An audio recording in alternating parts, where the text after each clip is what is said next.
એમાંથી 2 જણ આવો અહીંયા આવો જેને પરીક્ષા આપવા જવાનું છે જો આ મેં ઓર્ડર કર્યો છે ને એ તારે કરવાનું અહીં ઊભી રહે હું તને બતાવું બરાબર મેં જે રીતે કર્યું એ રીતે તને ખ્યાલ આવ્યો ફરી પ્રેક્ટિસ કરાવીશ પણ આ અત્યારે તમને બતાવું છું બરાબર અહીં ઊભી બરાબર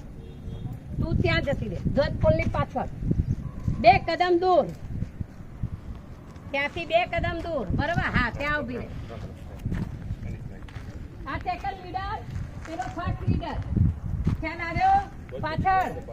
આ જે સામે ઉભો છે શું છે સેકન્ડ લીડર ધ્વજપોલની પાછળ ઉભો છે એ પહેલો બરાબર હવે હું અહીંયાથી ઓર્ડર આપું છું સેના કંપની ધ્વજ લીડર કે પીછે 2 કતાર બંધ વચ્ચેની છોકરી નહીં આજુબાજુ તમારે સાવધાન થઈને દોડતા આવવાનું છે ખ્યાલ આવ્યો ધ્વજ દળ કે પીછે કંપની 2 કતાર બંધ દોડો સાવધાન થઈને આવો હા 2 કતાર બંધ એની પાસે વચ્ચેની પાસે નહીં થઈ ગઈ